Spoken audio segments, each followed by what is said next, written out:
forward to our conversation because I think Banfield sits in a really unique and happy place. I think. There you go. There we go. I was There trying to you make go. sure I had that.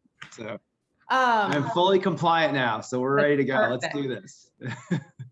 Yeah, so I think, your brand sits in a really happy place and kind of represents some positive things that came out of last year. So I'm excited for this conversation.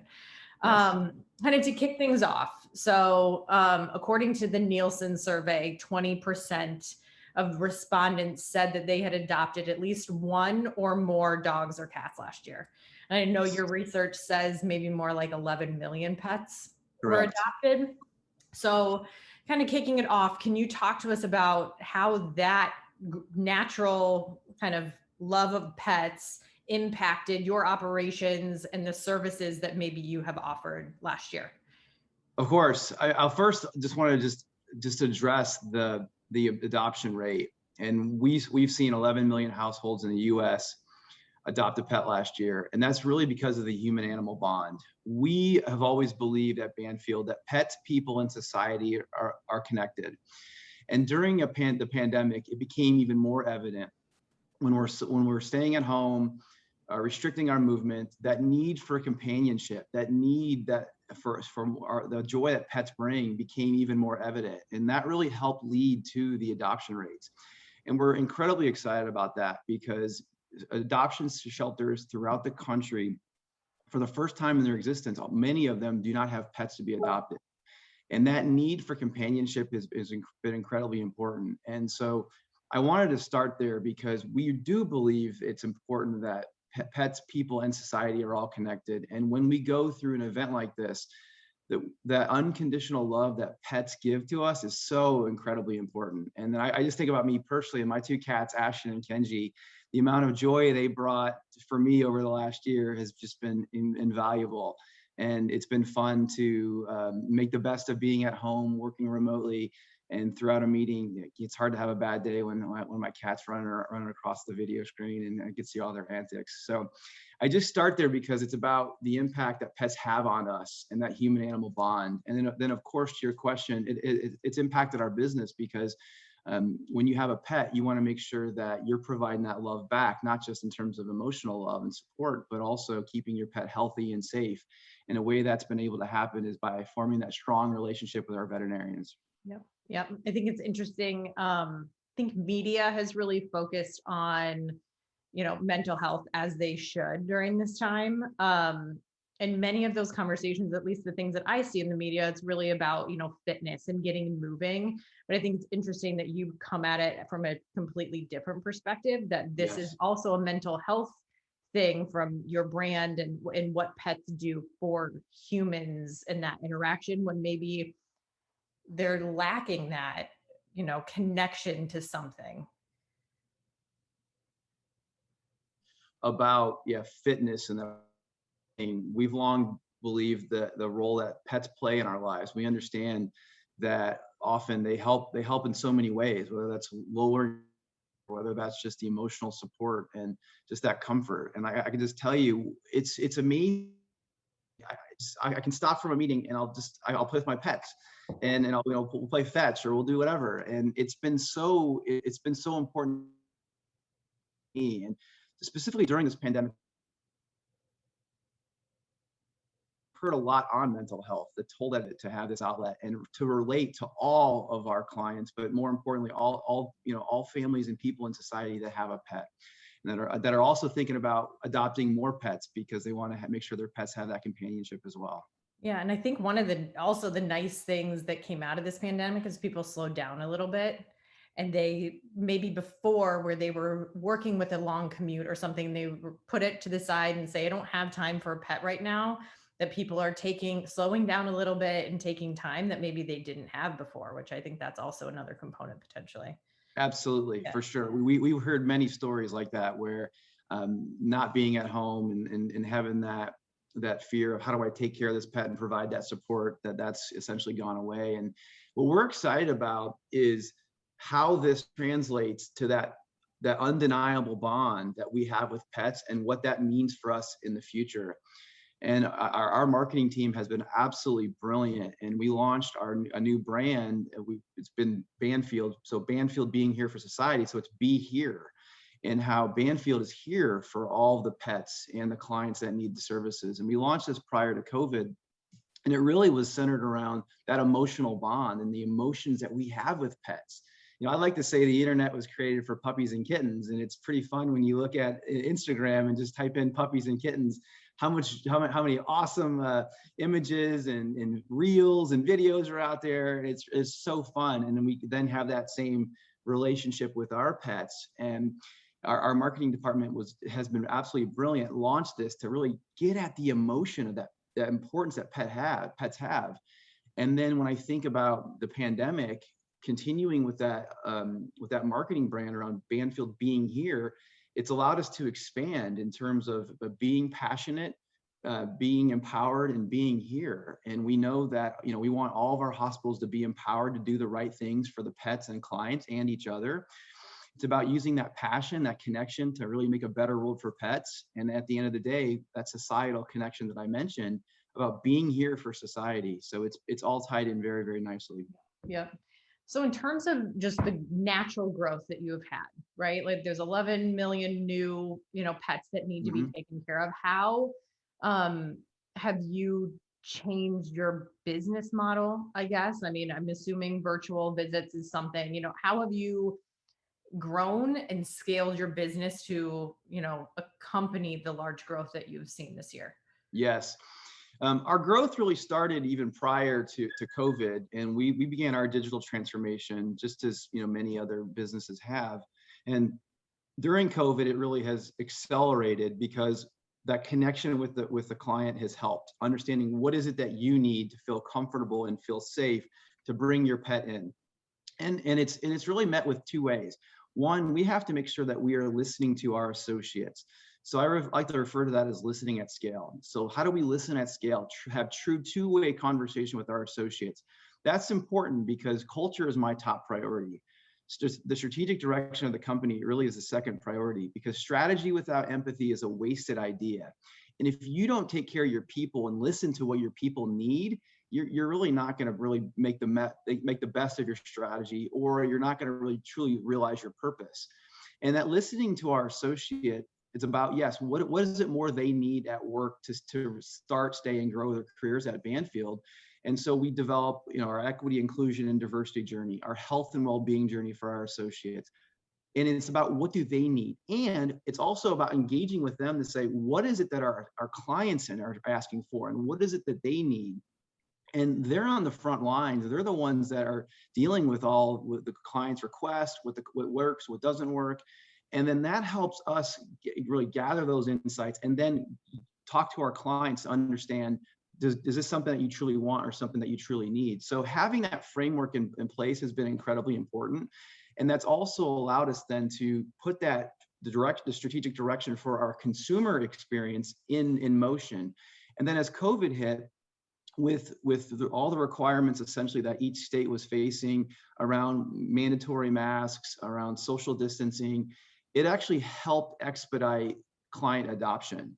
And then our business model, it really hasn't shifted. I mean, it hasn't changed, but it has shifted. So we've gone to more like a virtual type of care. We have a product that's called Vet Chat, which is essentially telemedicine, teletriage for veterinary services. That's been incredibly adopted. We've seen that that's actually tripled during the height of the pandemic in that utilization. We've gone to a more contactless and seamless check-in, check-out process. We've added tablets at all our hospitals so we can make sure that we're checking in and checking out, and again in a contactless way. And then we've also added other services that clients would find beneficial, where they can connect and establish a relationship with a veterinary professional instead of having to come in to a hospital. So we were able to meet them for wherever they were, whatever was happening. But it was all centered on that purpose of making a better world for pets and understanding that no matter what's happening right now, these pets deserve care and need care. And we have a responsibility to provide that health care. And so we all just really became focused on what is it that our associate needs, How do we keep them safe working? How do we understand what the pet needs? And then how do we connect with clients in that way to make them feel safe? Yeah.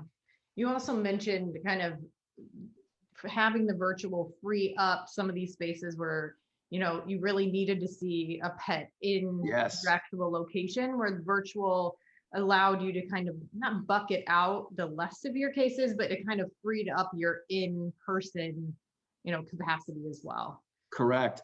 The veterinary industry really hasn't had much progress with respect to how life was happening virtually, or even using technology to enable the types of services. So if you noticed a behavior or noticed something that was possibly wrong with your pet, typically what happens is you would just bring your pet into the veterinarian, or go into even emergency type of clinic.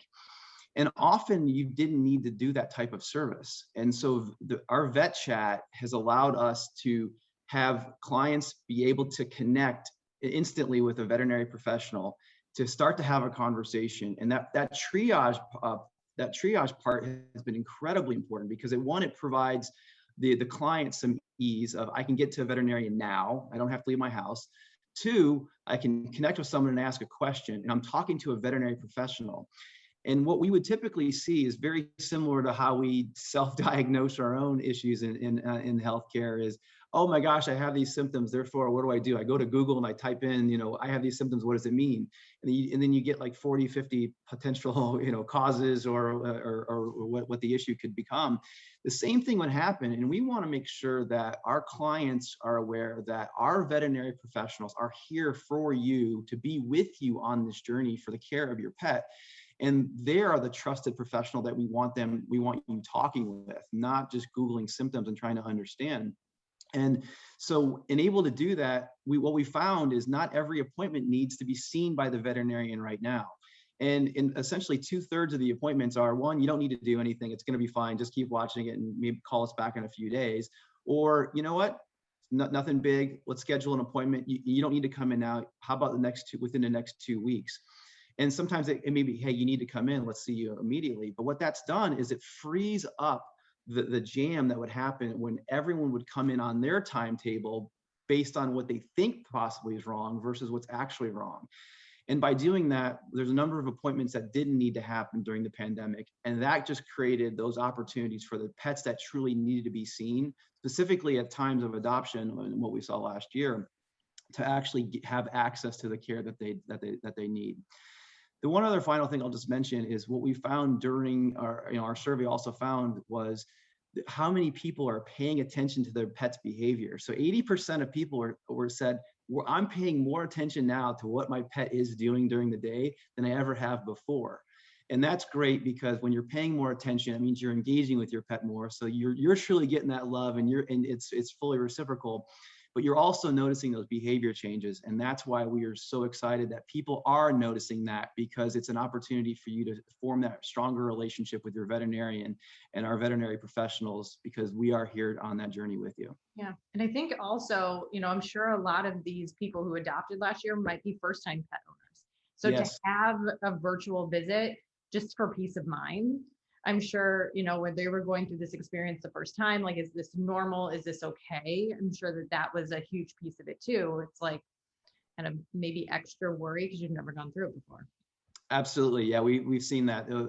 The biggest percentage of people that we're getting pets are Gen Z, and then the millennial generation. So it's the younger millennials, but then all Gen Z. So we're seeing a lot of first time puppy and kitten owners, and yep, specifically when you have that, yeah, you love all the highs are always high, but when something happens, it's like, what's going on? What's happening? So having that veterinary professional is incredibly important.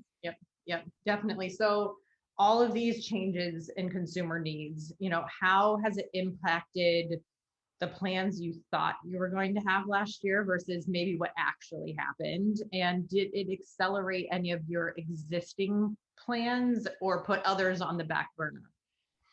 It really hasn't put anything else on the back burner. It's accelerated our client journey, and I've been so excited for that. We look at when I think about the strategic direction, we've almost broke it down 3 different ways. What is our associate experience of the future? And how do we take care of all our associates? We call all employees associates. So what's our associate experience of the future? What's the pet experience of the future? And what's the client experience of the future? We've really prioritized, I would say, first was our associates. We wanted to make sure that all of our associates truly would start, stay, and grow with Banfield. And we did everything we could to take care of them. Again, that ties into my top priority is and has been, always will be, culture. And then as we were doing that, understanding the care in which we give pets, how do we make sure that we are truly giving the best care that we can to pets? And then that journey that complements all this really is our client journey. And over the last 2 years, our marketing department has been on an absolute they've just been crushing it. It's been so good to like understand our clients. What is it that our consumers and clients truly want? What is it that they need? And they've been bringing their client to the center. So our initial plans were this year really becomes the year of the client for us to really fully complete that strategic direction. So it's really been accelerating that journey. And really quickly, our marketing department really is, I'd say I'll oversimplify it, but it's broken up in terms of client satisfaction. So how do you take care of clients and provide service levels? Next is your typical product marketing. And our product, what we own, what we sell is really called a wellness plan. And that's a bundling of all of the services that your pet would need and having that in terms of affordable monthly payment. And that piece right there is where I see the next acceleration and iteration of our product. And what we're going to learn from this pandemic is it's not a standardized approach. And we typically have certain types of packages, but our team has been brilliant around saying, how do we go from a standardized approach to a more personalized approach where plans can be created based on the individual pet need and or client need? And that's incredibly important because we want to make sure that we're extending care to all types of community. And every single pet in this country deserves care. Every single pet in the world deserves care. And our reach is in the United States. So it's really about how do we make sure that every pet that needs care can get care. And we're developing that much more personalized service at Banfield. So from a planning perspective, just your marketing plans, how proactive are you able to be? Are you looking, just quarterly? Are you looking out a year, 2, 3, 5? Like, what are you looking at in terms of a planning schedule? Yeah, when I talk about all those experiences, when we created our strategic direction, it's 1, 2, 3, 4, 5 years, and it's laddering everything out for 5 years and understanding if we don't deliver on this today, what are we putting at risk, and what are the long-term ramifications down the road? And it's, year 1 and probably year 2 are essentially in pen and everything else is in pencil. And then that way we have the agility to adjust on what's happening. Mm-hmm. But we're very, very invested in our marketing journey. And again, it's really on understanding the client, understanding what the client needs, providing those right levels of service, which obviously leads into customer segmentation and understanding truly what our customers want and what do they need. And then using data to make those decisions, by the way, and then understanding how we evolve our product and then our traditional just brand marketing as well. And that's what I've been excited about on that launch of that brand. That's really been the catalyst for our organization to know that our brand is really around our pets and this emotional bond that we have with pets. And that's been a big change than we've done in the past. So It's really a 5-year journey. Yep. So I think, I kind of started this off with, I think you're a happy, positive growth story this last year. Do you have advice for brands that maybe didn't have that same story? Like a lot of marketers weren't maybe as well positioned to succeed in the environment of last year. So what advice do you have that you could give to them that they could take forward, as we start to come out of this a little bit? Absolutely. So I think just because you're in a tailwind category doesn't mean you're going to have success. And you really have to analyze where the success is coming from. And are you really industry leading? And that's been our benchmark was great. There's 11 million adoptions that are happening. That may be worth X for us, but how are we truly the industry leader? And how is our organic growth growing faster than our competition? And so what I'm proud about is not I love the human animal bond, not that there's a tailwind. It was our team did the work to say, what more can we do? And how do we truly become an industry leader? And I would like to think that no matter the industry, I mean, some industries have obviously had it very, very tough, and I want to be very understanding of what people are going through. Regardless of what you're going through, it's about remaining connected to your employees or associates and listening at scale, engaging in two-way dialogue. What's working, what's not working, what do you need? And investing in that authentically open relationship where you can listen and learn, and doing the same thing for the consumer. And I think often we say, whether it's the consumer's our boss or our associates are our most valued asset. It's one thing to have the rhetoric. It's another thing to actually back it up. And I think the leaders and companies that I most admire, or that I've been able to talk with, that I see have really won over the last year, really did that. They talked with their people. They provided that level of comfort that we're in this together. We're going to figure this out. What do you need? And here's what we're going to do. Give you the tools and resources to do your best work. And also, here's what the consumer wants, or here's where the consumer is going, and here's how we're going to shift. And when you're able to do that, you're able to provide confidence. When you can provide confidence to your employees or your associates, that just helps with discretionary effort. It helps with teamwork, team dynamic. And that's at the end of the day where all the work's happening, is on the front lines with the client, with each other. And the same thing for the consumer. We're seeing that with the cultural demographic shift that's happening in this country, more and more people are asking those questions. What is it the brand is doing, and what are they standing for, and how are you showing up? So engaging with the consumer and leading by example is incredibly important. And that just ties back to that intersection of pet health and societal well-being that we're focused on. I think that's really great advice, because I think every brand, no matter what, can do that. That isn't, out of reach advice for anyone. If you're B2C, if you're B2B, if you're a marketing company, if you're a media company, I think if you make that a priority, I think it's attainable for everyone. It just needs to be something that you put in place. So I think that's great advice. Thank you. The only thing I'll add, Catherine, is almost any industry, you can look in there and find the one that is just completely leading. And it's, what is it that they're doing differently? Why is it? And often we just justify, well, their business model or this or that. It's intentional choices about what they're going to do, and intentional choices of what they're not going to do. And the only way you can do that is by truly engaging with your people and your consumers.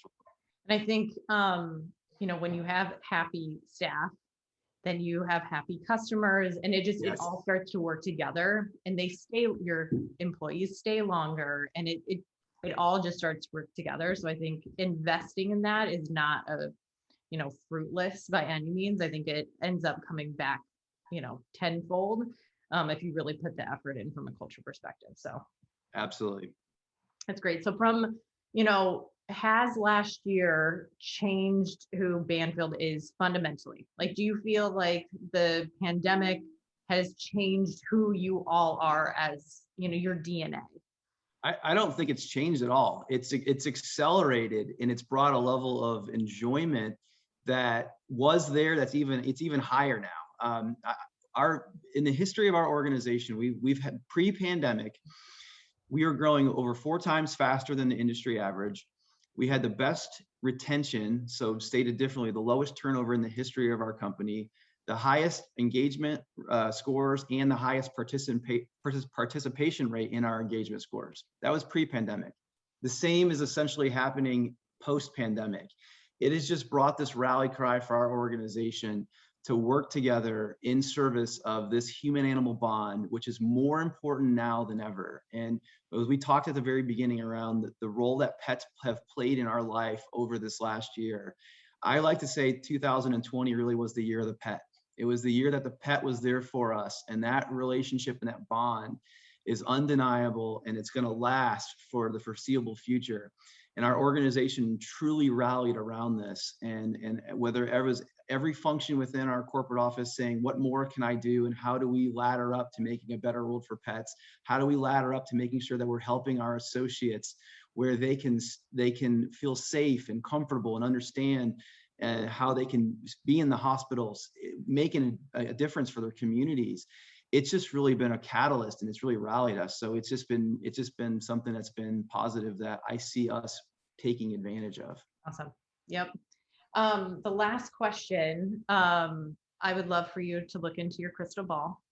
Oh gosh. Yes. What are your predictions for 21 and 22, if you can even think out that far? Yes. Well, we're thinking out past Yeah. 2025 even. So we're just keep going, keep going. We got so much momentum.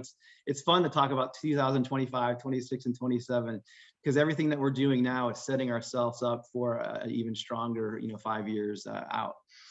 If I look at this year, it's an extension of last year. The human animal bond is so strong, and that we're hearing from people how important pets are, and so we don't see that changing. Our focus is how do we personalize these services, and how do we make sure that we don't know what's going to happen in the society in the next couple of years, but we will get to some new state of normal. Hopefully everyone will be vaccinated within this next so many months, and we can get back to whatever the new normal is going to be. But we know the pet's going to be there. So our team is working on what are the new products and services that we think clients may want, and that we're going to have to test and learn in a way that can really differentiate the services we provide. And when we can do that, that's going to allow us to be even that much more agile and nimble to meet the clients where they are. Again, I'll go back to that statement around personalized services. I think it's so important that we don't do too much standardization, because we want to understand what is it that each client wants, needs, or what is it that each pet wants and needs. And how do you have services that's geared really towards what the client really wants and needs, and making sure that we're very consumer focused. Yeah, nice. We do have one question. And so for those on the line, please keep the questions coming. We'll get through them here in this question and answer section. How does being a part of Mars influence Banfield's strategy and direction? Yes, so we are owned by Mars Incorporated. And it's been absolutely fantastic, because Mars doesn't own just Banfield. They own VCA, Blue Pearl, which is an emergency specialty chain out of Florida. And then we have a big international footprint. And when you think about Mars Incorporated, yes, there's a candy division, there's a food division, but there's a huge pet care division. And part of pet care is divided up in terms of what we just talked about from veterinary services, but then also the pet nutrition side. So when you think about pet nutrition, the role nutrition plays, you have veterinary types of services, and then we have smaller ancillary businesses. It really is about an ecosystem of care, where you can truly understand critical pain points that consumers are facing, and then how do we all come together around these brands to offer like a 360 type of care and service. So being part of Mars Incorporated is fantastic. To one, as Banfield, we get to do our journey and essentially our standalone business there. But then together with Mars Veterinary Health, we can really be so much more powerful together to understand the ecosystem of care that pets and clients will want. Yep. Is Mars giving you data? Is it a full circle of data that they're allowing you to take some of that for your marketing as well? Oh yeah. So we work very closely together to understand where it needs to be. So like at Banfield, specifically to your question, like all of our hospitals are connected. So all of our pet records, everything's connected there. So we are able to make the right decisions from a Banfield standpoint. But when we think about like nutrition and some other types of questions, and that's where we can rely on Mars for that type of data. Yep. One question: do you see a big difference in consumer behavior on different regions of the U.S. Amongst pet owners? So urban versus suburban versus rural. Yeah, I would say that there are differences, but not tremendous. It really goes back to that love for pets. So no matter where you are, it is how do I understand what's happening with my pet's behavior, and how do I take care of the pet? So I would say in terms of behaviors, not much difference really. Yep. So from your marketing perspective, I assume prior to the pandemic and maybe prior to having more virtual, were you really honing in on DMAs from a media perspective, honing in on DMAs where you're in? We're now having virtual. Are you looking to expand that footprint because your consumer is now everyone, I assume? It is, yes. And in our marketing efforts, we've been testing it by DMAs, historically speaking, but we have the aspirations to have a nationwide, national type launch, because we're across the entire nation. And it's amazing like how many people are so close to a Banfield location, and being able to have that national footprint is important. Having a national advertising and marketing campaign just mimics really where we are, and then we can differentiate based on customer segmentation on the personalized types of services that we're going to need to develop for the future. Makes sense.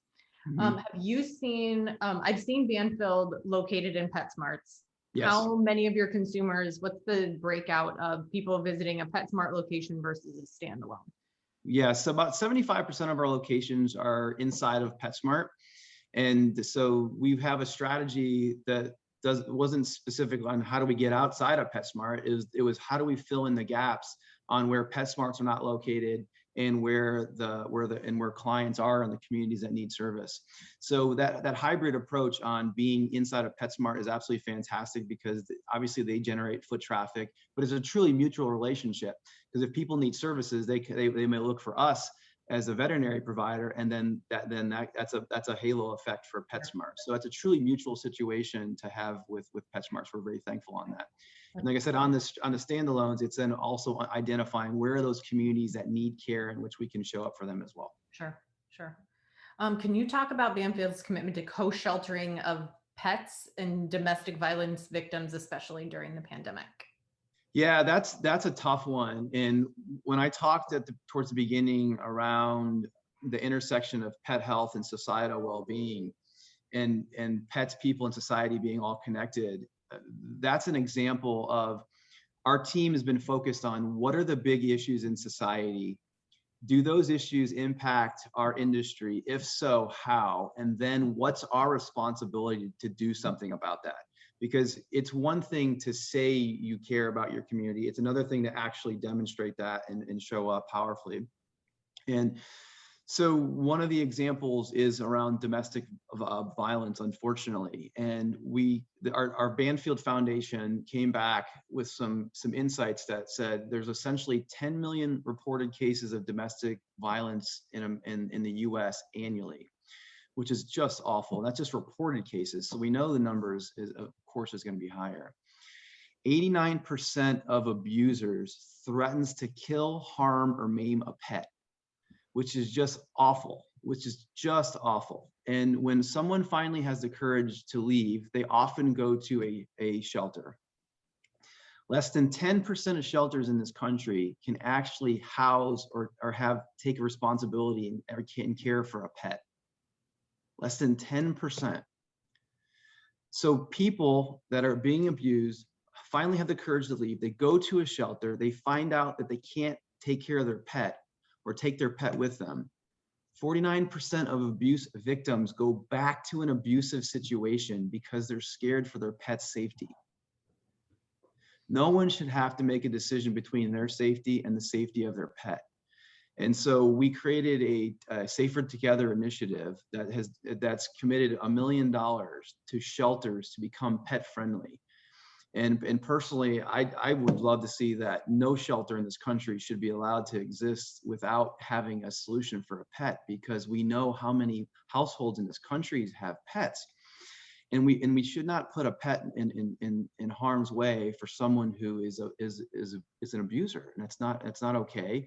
And it's not okay for an abuse victim to go back to that situation. So our team is working tirelessly to bring education and to bring options for pets, whether it's at a shelter or for the shelter to work with someone close by where they can take that pet in that interim time, so the pet is cared for and the pet is safe as well. Those stats just gave me chills. So I think, even just you talking here and creating the more awareness that, you can get out about those initiatives, I think that's really important and really great work. I'm proud of our team. And when we find those big issues in society, like domestic violence, or even whether it's education, student debt relief, mental health, I want Banfield to truly be a beacon for how a company ought to behave, and making sure that we are leading from the front, saying this is a big issue.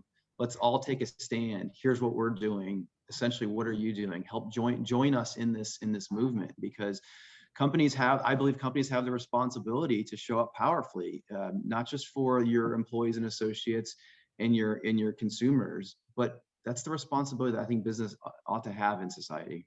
Yeah, amazing. You talked a little bit about inclusion, equity, inclusion, and diversity impact. Yes. How you talked about your view on that and how your approach is unique. I think it's a hot topic for a lot of brands. So I'm sure everyone's trying to learn from each other and how people are approaching it. Yeah, it's an incredibly important topic.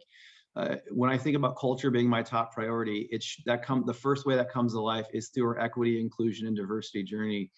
And just when we think about inclusion and diversity, we intentionally call it inclusion first and then diversity versus D and I. Diversity is our differences, and we don't need to start with our differences. Let's start with inclusion. Inclusion's a choice. You choose to be inclusive or not. And that unlocks the ability to have our discussions, which talks about our diversity issues or our components around diversity. And that's ultimately going to equal belonging.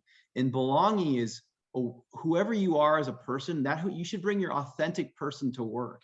And when you're able to bring your authentic self to work, that's powerful. And too many companies have this separation of, well, at work you ought to do this, we expect this, and at home you can do whatever. No, I want you to be your authentic selves at home and at work. And when you can bring that to the workplace, it's going to make everyone better. And that's important to me because I remember being 16 years old, working at Walgreens drugstore, stocking shelves, sweeping floors, mopping bathrooms, cashiering, and being part of a team and understanding when I was included and how that made me feel, when our team was included in decisions, how that made us feel. Conversely, when I wasn't brought into a situation and a decision was made on my behalf, how that made me feel. So I understand and remember like what it felt to be excluded. And I've taken those lessons from my early time in work, and I keep those to who I am today. And those really become the values of which I operate on as a leader. Yes, trust and integrity, all those things are important, but it really comes back to making an impact.